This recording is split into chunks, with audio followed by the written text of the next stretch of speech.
We started the morning with a great breakfast. My Uncle Roy, who doesn't want to be in this video, can still pack the food away even at 80 years old. It was a really great place, wonderful time.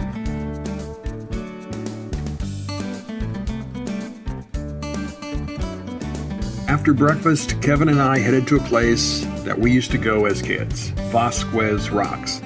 There's a lot of movies and TV shows that have been shot there. I'm sure you'll recognize it.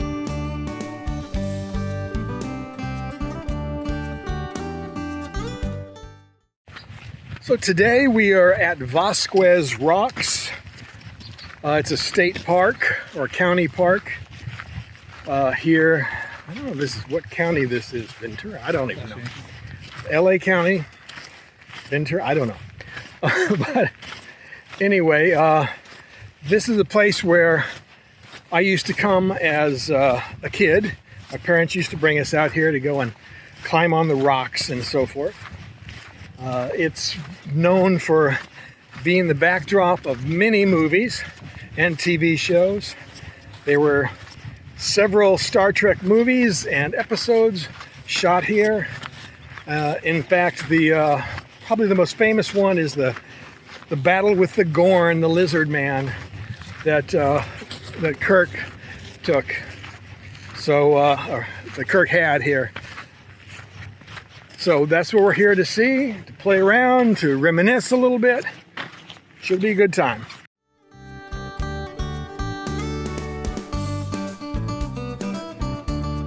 Kevin, thank you so much for hanging out with my family and letting me take this trip in the Wayback Machine.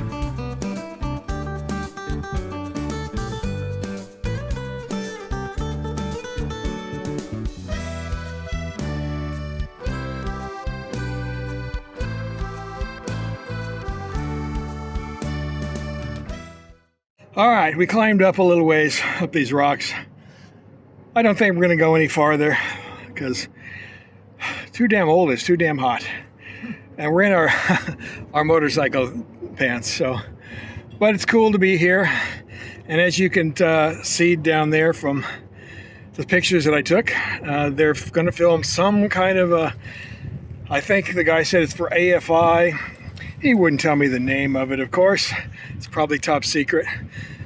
But I assume that that bubble thing down there is like a shelter on the moon, because they've got some plants and things outside of it that look like some props. So be interesting to watch and see when it comes out. All right, we did it. We're back here. Made it out of Vasquez Rocks. A little warm today. Cooling off before we tackle the real challenge for the day. Walmart.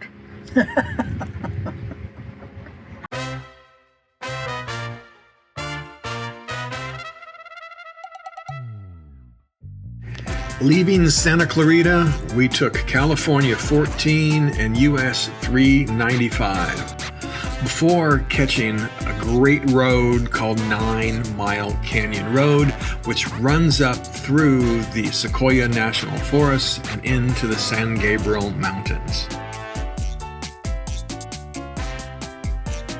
Shortly after getting off the highway, 9 Mile Canyon Road starts to climb and keeps climbing for several miles.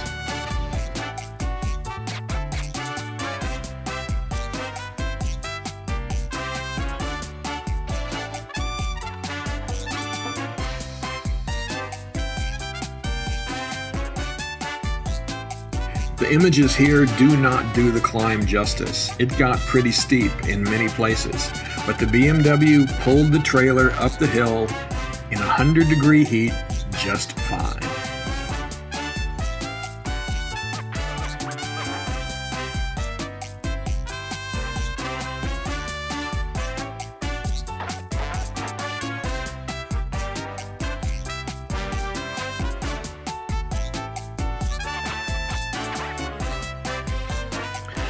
As 9 Mile Canyon Road continued to climb, it got narrower and steeper, until eventually we crested the top of the mountain and made our way onto Kennedy Meadows Road. and eventually on to Sherman Pass Road. That again was a very narrow, tight, and technical road that rose up to 9,000 feet and had a few potholes and sandy spots.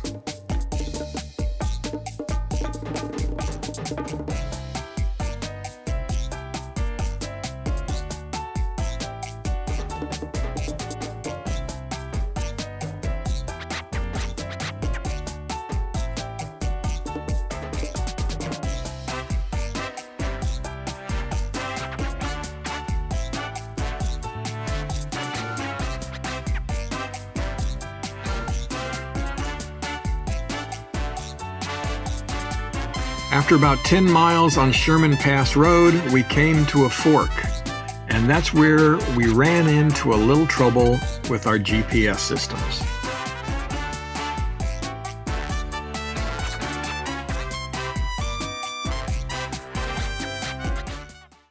Having a really bad beard day today, but all right, we're having a good day today. We got out and ran down the 14 highway, and then we got off on this road called Seven Mountains Road, and that's going to run us through, I guess this is the San Gabriel Mountains here, I believe it is still, but we're going to run through Sherman Pass, and we got up to the top, and or 10 miles out anyway, and our GPS is telling us to turn around.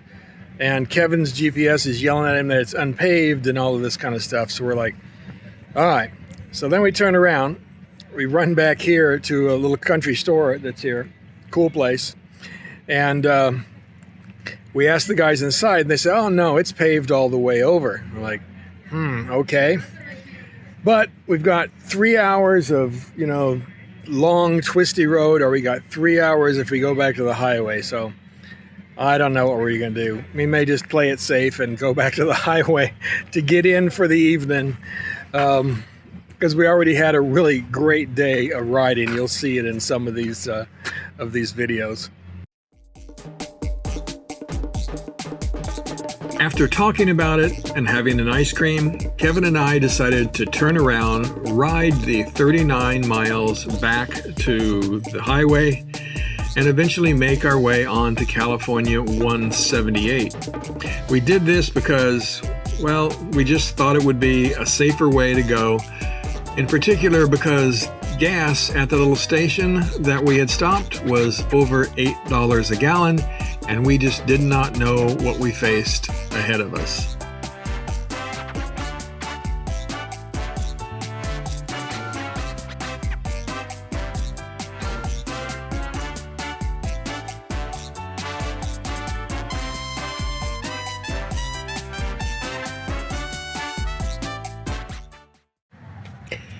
All right, guys, let me get you caught up on today's activities, because I really did not do a whole lot of stopping and talking.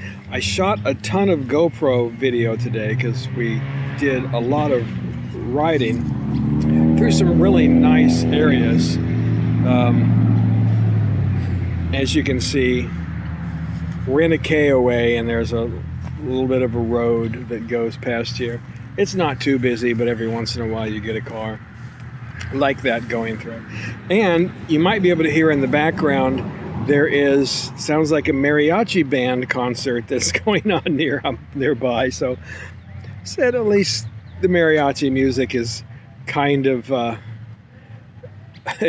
pleasant, so it won't be too bad. But anyway, so we started off today heading from Santa Clarita, California, up to Visalia, California, and the idea was that we were going to go through the Sequoia National Forest on the way over here, or at least part of it. And we started to do that. We got off of Route 395 that we were on coming out of Santa Clarita, and we got on an amazing road called 9 Mile Canyon Road, and it just climbed up this canyon that was just incredible. You'll see some of the footage as I am talking about it here. But it was just an amazing ride. And so then it turned into going through some more forested areas, and the trees started getting bigger, started seeing some redwoods, along the road and so forth. And we started to go through Sherman Pass, which is a very narrow road. It is paved, but it is not super well maintained. There were some sandy areas, there were some pothole areas and so forth, but we were making it through. Well, we got about 39 miles into this, and our GPS had us make a turn, and then I look down and I see that there are 2 tracks on the GPS. Well, zooming out, it's having us make a loop. And I'm like, what the hell is going on here? Well, the only avoidance that I had was unpaved roads. I didn't want to go down unpaved roads.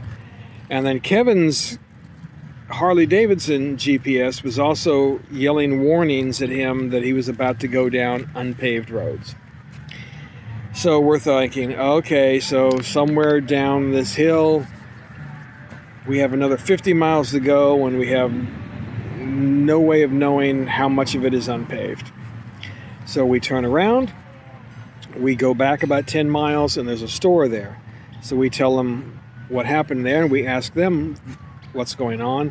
And they says, well, no, it's paved all the way through, but we haven't been down there in several months. We're like, well, that's not too reassuring.